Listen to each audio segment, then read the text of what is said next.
It's the first day of a new semester. Second-year student Hashiba Junichi can't help but feel bitter about how much the school's environment has changed. While observing his surroundings, he notices that most of the students have already coupled up. Some are openly flirting with their partners and acting all lovey-dovey with each other. When he arrives at his classroom, he is greeted by the dreaded sight of his classmates with their significant others. Love is in the air, and he sure as hell isn't breathing it. In one corner of the room, a group of high school boys is huddled together, wallowing about the fact that none of them have gotten girlfriends over the school break. This sad bunch of high school boys turn out to be Junichi's friends, Shinpei, Keigo, and Minoru. Their conversation gets interrupted when a girl enters the classroom and calls Junichi's attention. This girl turns out to be Nin, Junichi's childhood friend. She came by to bring the lunch he left at home.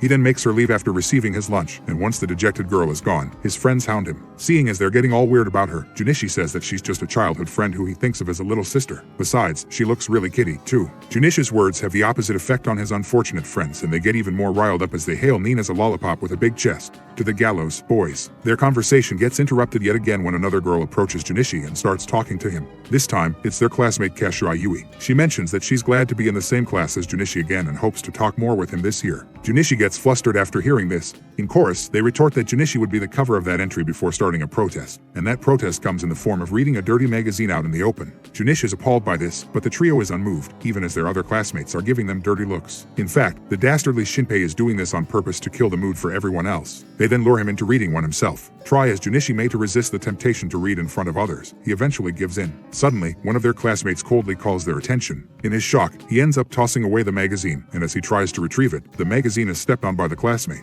She's none other than Yae Yukana, the resident gal or Jaru. She snaps at him to read his little magazine at home before calling him disgusting and walking away. After that incident with Yukana, Junichi's friends urge him to ask her out. They're convinced that gals like to sleep around, so they all see this as Junichi's chance to finally get laid. Though he's against it at first, his hormones take the wheel and he starts fantasizing about Yukana. With his eyes on the prize, he agrees to his friend's plan. One of his friends slips a love letter in Yukana's locker, asking her to meet in a secluded area after school. Surprisingly, Yukana soon shows up in the meeting spot and finds Junichi there, waiting for her. With cool determination, he thinks to himself that he'll show her what he's got, and so Junichi gets on the ground, bowing deeply to the gal in front of him. Will you go out with me? He yells, his passionate cry piercing the heaven. Gross, Yukana answers, and without missing a beat, Junichi quietly agrees that he is. She then asks him why he likes her, which puts Junichi in a total slump. He soon comes up with the brilliant answer of saying that he likes her witchy side, which disappoints Yukana, but the girl is quick to guess that he just wants to get with her to get laid, throwing Junichi into the eye of a crisis. Here comes Junichi's second fear. She'll find out that he only wants her for her body, she'll tell everyone, and everyone will avoid him. Alas, Yukana actually knows why he's maintaining his position there. She proceeds to crouch in front of him and teases him into looking under her skirt again, further mortifying the already humiliated boy. Yukuna clearly enjoys the sight of him getting flustered and just how shameless he can be because, in his own words, he's not like any other V-boy, he's a V-boy with no confidence. This all culminates to Yukana having Junichi against the wall, and while he's face to chest with her, the girl says that she likes him, and with a smile, Yukana agrees to go out with him. The following day, Junichi tells his buddies that Yukana's probably going to ruin his high school life and spread nasty rumors about him. His friends all sympathize with him, promising that they'll always be there for him no matter what. But their tune quickly changes when they see that Yukana sent Junichi a suggestive selfie. Suddenly, unpopular Keigo, forever alone Shinpei, and Otaku Minoru are pretending that they don't know Junichi. That morning before classes start, while Yui's trying to make idle talk with a very nervous Junichi, Yukana suddenly shows up to greet him. With the girl getting all grabby with him, she casually announces that the two of them are dating. The entire class is shocked to hear this. After school, Junichi's three friends still can't accept that he started dating Yukana for real, so they abandon and wish death upon him. Though he's left alone, this quickly changes as Yukana invites him to hang out with her. They pass by the school gates where Nin sees the two of them. Confused, she asks why they're holding hands, so Yukana nonchalantly answers that they're dating. This upsets Nin, and she calls Junichi, who she dubs as Oni-chan because of course she does, a dummy head before running away, crying. Yukana then takes Junichi out to karaoke, which leaves Junichi feeling pretty good about the situation. He gets flustered, imagining all sorts of scenarios in his head. He eventually loosens up after Yukana chooses an anime song, and they sing it together. He gathers the courage to kiss her, but his momentum shatters when she casually mentions that his nose hair is sticking out. Their karaoke date ends with Junichi's V-card still intact, much to his dismay.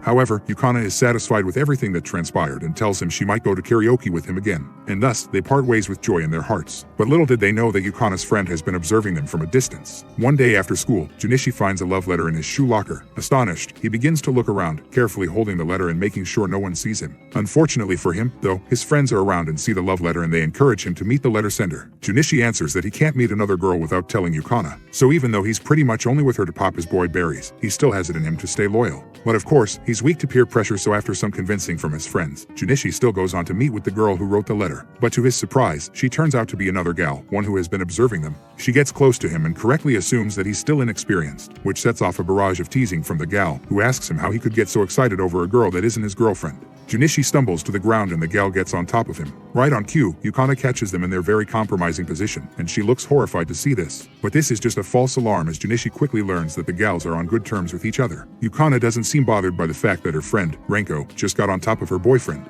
Unfortunately, her complacency's a little misplaced, as Renko is secretly swearing to destroy Yukana and Junichi's relationship. The next day, Junichi, Yukana, and Renko hang out together. The three of them go bowling, dine at a cafe, and shop together, and no matter where they are, Renko keeps making sure to steal Junichi's thunder and get in the way between him and Yukana. Just as the day is ending, two brash and dangerous-looking guys try to pick up Yukana. Though Junichi is clearly scared of the men, he steps up, meekly asking them to leave Yukana alone since she's clearly uncomfortable. Shyly, he also adds that she's his girlfriend. The men are completely unfazed by the shrimpy Junichi, and they even shove him to the ground. Fortunately, Renko comes in and saves the day by taking the guys up on their offer. She leaves with them, only to come back minutes later while Yukana's worrying about the hurt Junichi. Renko claims to have given the guys a little talk, but in reality, she actually gave them a good socking. On the way home, Junichi can't help but feel pathetic since he wasn't strong enough to protect Yukana. In a surprising turn of events, he finds Renko waiting for him outside his home. She playfully confesses that she might like him after he stood up for them, and with that, she invites herself into his home. Once there on the sofa, Renko starts seducing Junichi with her bountiful tatas. She gets on top of him and tries to convince Junichi to just lose his V-card to her now, that he doesn't have to wait for Yukana when she's right there, ready to make him feel good. Renko's incessant movements against him make it hard for Junichi to think. He goes blank, almost ready to succumb to her, but when he remembers Yukana, Junichi suddenly snaps out of it. He gathers the strength to push Renko off of him and proclaim that even though he's a loser, he's not going to do it with just anyone. He wants to do it with someone he likes, and Junichi wants Yukana as his first. His words send Renko in a fit of rage, spurring her to get on top of him again. She aggressively announces that she's not going to let a loser like him get with Yukana. It becomes clear that Renko is actually quite in love with Yukana, who had always been there for her when she was a lonely child. With that, she asserts that she's going to screw Junichi so hard, he'll not want to do it with Yukana anymore. There are probably other ways of achieving this, but you do you, Renko. Or you do Junichi, in this case. And just in the nick of time, a furious Yukana emerges from the door and tells Renko to stop. Both Junichi and Renko are shocked to see her, and they start getting nervous over the prospect of Yukana overhearing their conversation. Luckily, she didn't hear it, and the upset girl just thinks that Junichi is about to cheat on her. Renko quickly explains that she was just testing him to see if he would sleep with another girl, and her explanation quickly pacifies her best friend. Relieved, Yukana thanks Renko for caring so much about their relationship, which brings Renko to tears. Next day comes, and Junichi is relieved, thinking that Renko's going to leave him alone now. But if you speak of the devil, she will appear, and said devil makes Junichi swear that he won't tell Yukana about how she really feels for her. While Renko's attacking him, Yui can be seen looking at them from a distance, seething over how Junichi can like someone else beside her. And thus, Hashiba Junichi's peaceful high school life is getting a lot livelier. All because he dated a gal.